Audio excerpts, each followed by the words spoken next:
Welcome to Malabar kitchen. അപ്പോൾ ഇന്ന് മലബാർ കിച്ചണിൽ തലശ്ശേരിയുടെ വളരെ സ്പെഷ്യൽ ആയിട്ടുള്ള ഒരു സ്നാക്കായ തേങ്ങാമുറി, അതല്ലെങ്കിൽ കൊട്ടത്തേങ്ങ എന്നൊക്കെ പേരിൽ അറിയപ്പെടുന്ന ഒരു പലഹാരത്തിൻ്റെ റെസിപ്പിയാണ് ഞാനിന്ന് നിങ്ങളായിട്ട് ഷെയർ ചെയ്യുന്നത്.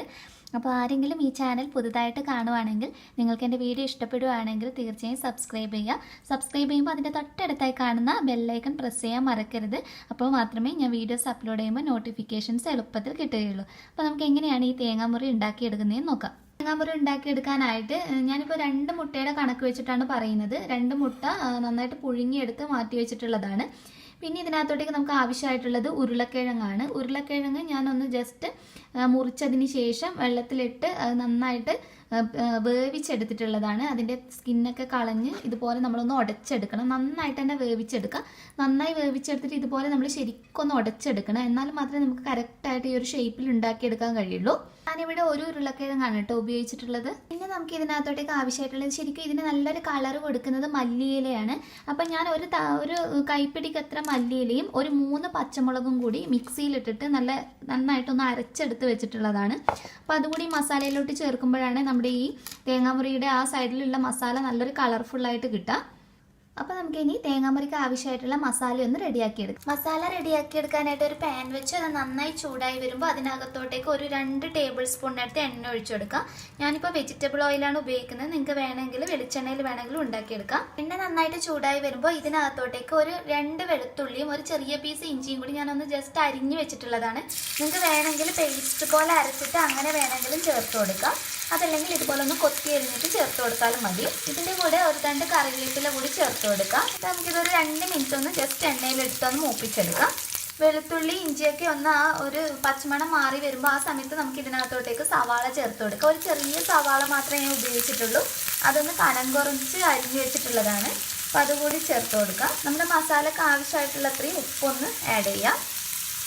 ഇനി സവാള നമുക്ക് ഒന്ന് സോഫ്റ്റായി വരുന്നത് വരെ എണ്ണയിലിട്ടിട്ട് നന്നായിട്ടൊന്ന് വഴറ്റിയെടുക്കാം. സവാളയൊക്കെ എണ്ണയിൽ കിടന്നൊന്ന് സോഫ്റ്റായി വന്നിട്ടുണ്ട്. ഈ ഒരു സമയത്ത് നമുക്ക് ഇതിനകത്തോട്ടേക്ക് നമ്മൾ നേരത്തെ അരച്ച് വെച്ചിരിക്കുന്ന മല്ലിയിലയുടെയും പച്ചമുളകിൻ്റെയും കൂടിയുള്ള ഒരു മിക്സ് ഇതിനകത്തോട്ടേക്ക് ചേർത്ത് കൊടുത്തിട്ട് ഇതിൻ്റെ ഒരു പച്ചമണം മാറുന്നത് വരെ ഒരു 2 മിനിറ്റ് നമുക്കൊന്ന് മിക്സ് ചെയ്തെടുക്കാം. അപ്പോൾ ഈ മല്ലിയിലയും പച്ചമുളകും കൂടി അരച്ചെടുക്കുന്ന സമയത്ത് ഒട്ടും വെള്ളം ചേർത്ത് കൊടുക്കരുത്. വെള്ളം ചേർക്കാതെയാണ് നമ്മൾ ഇതുപോലൊന്ന് അരച്ചെടുക്കുന്നത്. ഇനി ഇത് നമുക്ക് ഒരു 2-3 മിനിറ്റെങ്കിലും ഇതിൻ്റെ ആ ഒരു മല്ലിയിലയുടെ ഒക്കെ ആ ഒരു പച്ചമണം മാറുന്നത് വരെ ഒന്ന് എണ്ണയിലിട്ടിട്ട് മൂപ്പിച്ചെടുക്കാം.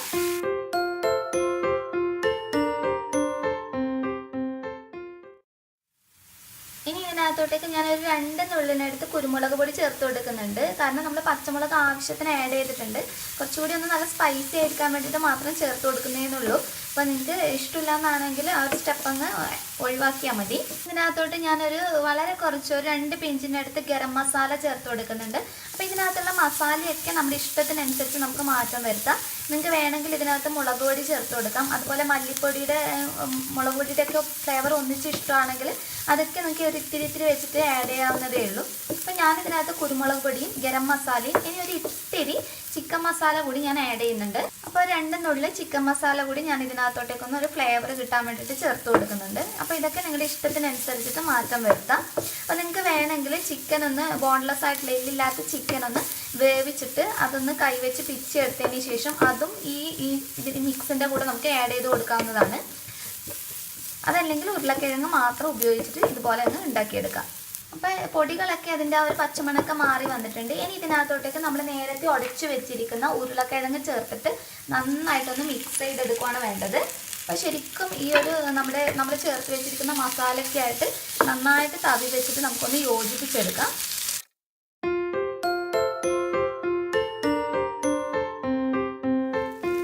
തേങ്ങാമുറിക്ക് ആവശ്യമായിട്ടുള്ള മസാല ഇവിടെ റെഡി ആയിട്ടുണ്ട്. നമുക്ക് ഫ്ലെയിം ഓഫ് ചെയ്തിട്ട് ഇതൊന്ന് തണുക്കാൻ വേണ്ടി വെക്കാം. അപ്പം ഈ സമയത്ത് നിങ്ങൾക്ക് എന്തെങ്കിലും ഉപ്പെങ്ങാണ്ട് കുറവുണ്ടെങ്കിൽ നോക്കിയിട്ട് അഡ്ജസ്റ്റ് ചെയ്യാം കേട്ടോ.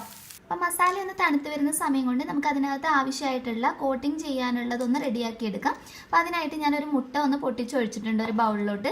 ഇതിനകത്തോട്ട് നമുക്ക് 1 ടീസ്പൂണിനടുത്ത് കോൺഫ്ലോർ ചേർത്ത് കൊടുക്കാം. നമ്മുടെ മുട്ട ഇതിനകത്ത് ഡിപ്പ് ചെയ്തിട്ടാണ് നമ്മൾ റെഡിയാക്കി എടുക്കുന്നത്. നല്ലൊരു തിക്ക് കോട്ടിങ് കിട്ടാൻ വേണ്ടിയിട്ടാണ് നമ്മൾ ഈ ഒരു രീതിയിൽ ചെയ്തെടുക്കുന്നത്. അപ്പോൾ 1 ടീസ്പൂണിനടുത്ത് കോൺഫ്ലോർ ഇതിനകത്തോട്ടൊന്ന് ചേർത്ത് കൊടുക്കാം. അപ്പോൾ കോൺഫ്ലോർ ഇതിനകത്തോട്ടേക്ക് ആഡ് ചെയ്തതിന് ശേഷം ഇത് നമുക്ക് നന്നായിട്ടൊന്ന് മിക്സ് ചെയ്തെടുക്കാം. ഇതുപോലെ ഒന്ന് സ്പൂൺ വെച്ചിട്ടോ അതല്ലെങ്കിൽ നിങ്ങൾക്ക് വേണമെങ്കിൽ മിക്സിയുടെ ജാറിനകത്തിട്ടിട്ട് നന്നായിട്ടൊന്ന് അടിച്ചെടുക്കുക, അതല്ലെങ്കിൽ സ്പൂണോ വിസ്കോ ഉപയോഗിച്ചിട്ട് നന്നായിട്ടൊന്ന് യോജിപ്പിച്ചെടുക്കുക.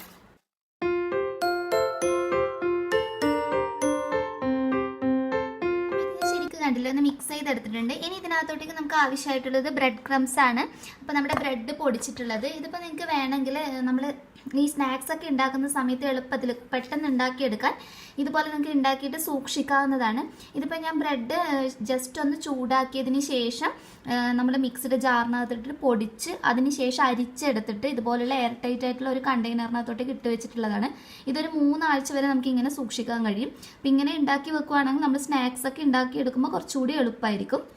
അപ്പോൾ നമ്മുടെ മസാല നന്നായിട്ട് തണുത്ത് വന്നിട്ടുണ്ട്. നമ്മൾ ആ മല്ലിയില അരച്ച് ചേർത്തത് കൊണ്ട് കണ്ടില്ലേ, നമ്മുടെ മസാല ഇതുപോലെ നല്ല ഗ്രീൻ കളറിലാണ് കിട്ടിയിട്ടുള്ളത്. ഇനി ഇത് നമുക്ക് ചെറുതായിട്ട് ചെറിയ ബോളായിട്ട് നമ്മൾ ഏകദേശം നമ്മുടെ മുട്ടയ്ക്ക് ആവശ്യമായിട്ടുള്ള, ഇപ്പോൾ 2 മുട്ടയിൽ നമ്മൾ യൂസ് ചെയ്തിട്ടുള്ളത്, അതിന് കവർ ചെയ്തെടുക്കാനുള്ള രീതിയിൽ ഇതുപോലെ ഒന്ന് നമുക്ക് ജസ്റ്റ് ഒന്ന് റോൾ ചെയ്തെടുക്കാം ആദ്യം. ഞാൻ ഇതുപോലെ 2 മുട്ടയ്ക്ക് ആവശ്യമായിട്ടുള്ള രീതിയിൽ ഇതുപോലെ ഒന്ന് റോൾ ചെയ്തെടുത്തിട്ടുണ്ട്. ഇനി നമ്മൾ പുഴുങ്ങി വെച്ചിരിക്കുന്ന മുട്ട ഒന്ന് ജസ്റ്റ് കോട്ട് ചെയ്തെടുക്കണം. അപ്പം ഞാനൊരു ബൗളിനകത്തോട്ടേക്ക് കുറച്ച് മൈദ എടുത്ത് വെച്ചിട്ടുണ്ട്. ഈ മൈദക്ക് പകരം നിങ്ങൾക്ക് കടലപ്പൊടിയോ അതല്ലെങ്കിൽ ഗോതമ്പ് പൊടിയൊക്കെ ഉപയോഗിക്കാം. ആദ്യം തന്നെ നമ്മൾ ഈ മുട്ട ഇതിനകത്തോട്ടേക്ക് ഒന്ന് കോട്ട് ചെയ്തെടുക്കും. അതായത് നമ്മൾ മസാല വെക്കുന്ന സമയത്ത് അത് ഇതിനകത്ത് ശരിക്കും ഒന്ന് ഒട്ടിപ്പിടിക്കാൻ വേണ്ടിയിട്ടാണ് നമ്മൾ ആദ്യമേ തന്നെ ഇതൊന്ന് ഇതിനകത്ത് ഒന്ന് ഡിപ്പ് ചെയ്തെടുക്കുന്നത്. അപ്പം ഇതുപോലെ ജസ്റ്റ് ഒന്ന് നമുക്ക് കറക്റ്റായിട്ടൊന്ന് കോട്ട് ചെയ്തെടുക്കാം 2 മുട്ടയും. ഞാൻ ഇതുപോലെ മൈദയിലൊന്ന് കോട്ട് ചെയ്തെടുത്തിട്ടുണ്ട്. ഇനി നമുക്ക് ഇതിന്റെ മുകൾ ഭാഗത്തായിട്ട് നമ്മൾ നേരത്തെ റെഡിയാക്കി വെച്ചിരിക്കുന്ന മസാല വെച്ചു കൊടുക്കാം. എന്നിട്ട് മുട്ട ഇതുപോലെ നമ്മൾ നേരത്തെ റെഡിയാക്കി വെച്ചിരിക്കുന്ന മസാലയിലോട്ടേക്ക് വെച്ചു കൊടുക്കാം. എന്നിട്ട് ജസ്റ്റ് പ്രസ് ചെയ്തിട്ട് എല്ലാ സൈഡിലും ഈ മുട്ടയുടെ എല്ലാ സൈഡിലായിട്ട് ഈ മസാല ശരിക്കും നമുക്ക് കോട്ട് ചെയ്ത് റെഡിയാക്കി എടുക്കാം.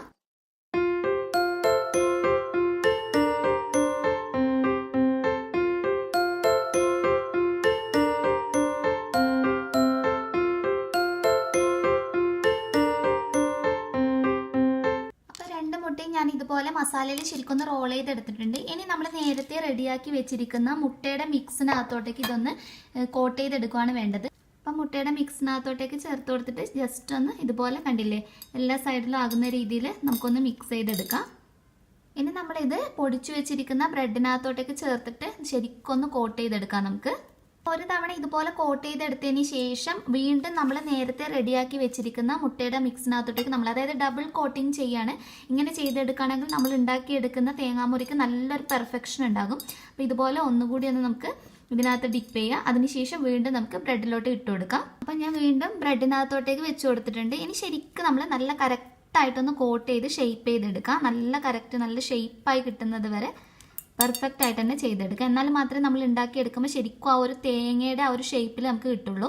ഞാൻ നന്നായിട്ടൊന്ന് ഷേപ്പ് ചെയ്തെടുത്തിട്ടുണ്ട്. ഇതുപോലെ നമുക്ക് മറ്റേ മുട്ടയും ഇതുപോലെ തന്നെ ഒന്ന് റെഡിയാക്കി എടുക്കാം. അപ്പം ഞാൻ രണ്ടും ബ്രെഡിനകത്ത് ഇട്ടിട്ട് ഇതുപോലെ ഒന്ന് കണ്ടില്ലേ, ശരിക്കും നല്ല ഷേപ്പ് ചെയ്തെടുത്തിട്ടുണ്ട്. നല്ല പെർഫെക്റ്റ് ആയിട്ട് നമുക്ക് ഇതുപോലെ റെഡിയാക്കി എടുക്കാൻ കഴിയും.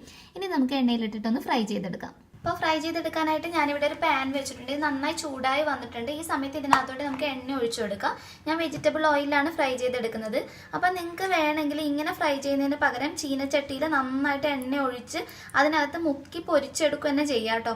അപ്പോൾ ഒത്തിരി ഓയിലിൽ ചെയ്യുമ്പോൾ അത്ര നല്ലതല്ലാത്തത് കൊണ്ടാണ് ഇങ്ങനെ ചെയ്തെടുക്കുന്നത്. അപ്പോൾ ഇതിനകത്തുള്ള മുട്ടയും അതുപോലെ തന്നെ ഉരുളക്കിഴങ്ങും ഒക്കെ വേവിച്ചതായതുകൊണ്ട് നമ്മൾ ഡീപ് ഫ്രൈ ചെയ്തെടുക്കേണ്ട ആവശ്യമില്ല. ഇതുപോലെ ഒന്ന് ജസ്റ്റ് ആ ബ്രെഡിൻ്റെ കളർ മാറുന്നത് വരെ എണ്ണയിലിട്ടൊന്ന് ഷാലോ ഫ്രൈ ചെയ്തെടുത്താൽ മാത്രം മതി. ആ ഒരു സ്റ്റെപ്പ് നിങ്ങളുടെ ഇഷ്ടത്തിനനുസരിച്ച് മാറ്റം വരുത്താം. എണ്ണ ചൂടായി വരുമ്പോൾ നമുക്ക് ഓരോന്നായിട്ട് ചേർത്ത് കൊടുക്കാം. അപ്പം എണ്ണ ഇപ്പം നന്നായി ചൂടായി വന്നിട്ടുണ്ട്. നമ്മൾ റെഡിയാക്കി വെച്ചിരിക്കുന്ന മുട്ട ഇതിനകത്തോട്ടേക്ക് ചേർത്ത് കൊടുക്കാം.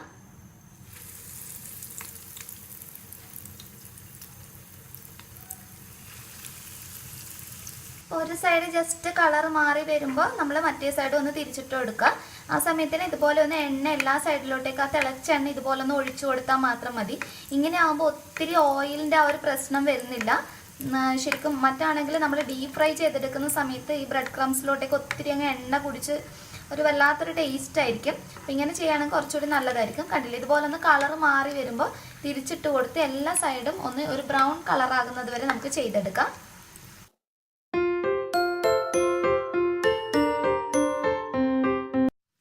തേങ്ങാമുറി ഇവിടെ റെഡി ആയിട്ടുണ്ട്. നമുക്കിത് എണ്ണയിൽ നിന്ന് എടുത്ത് മാറ്റാം. അപ്പോൾ ഇത് ഞാൻ എണ്ണയിൽ നിന്ന് എടുത്ത് മാറ്റി പാത്രത്തിനകത്തോട്ട് വെച്ച് കൊടുത്തിട്ടുണ്ട്. ഇതിപ്പോൾ നല്ല ചൂടുണ്ട്. ഇതൊന്ന് ചൂടാറിയതിന് ശേഷം ഞാൻ കട്ട് ചെയ്തിട്ട് ഇതിൻ്റെ ഉൾഭാഗം കൂടി ഒന്ന് കാണിച്ചു തരാം. അപ്പോൾ ഇത് നന്നായി തണുത്ത് വന്നിട്ടുണ്ട്. ഞാനൊന്ന് കട്ട് ചെയ്ത് കാണിച്ചു തരാം.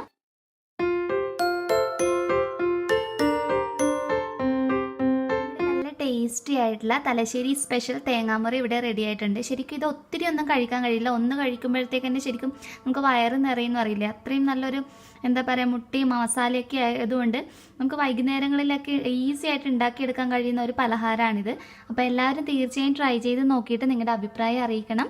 നെക്സ്റ്റ് വീഡിയോയിൽ ഇനി നല്ലൊരു ഡിഷായി കാണാം. അതുവരെ ടേക്ക് കെയർ. Bye bye.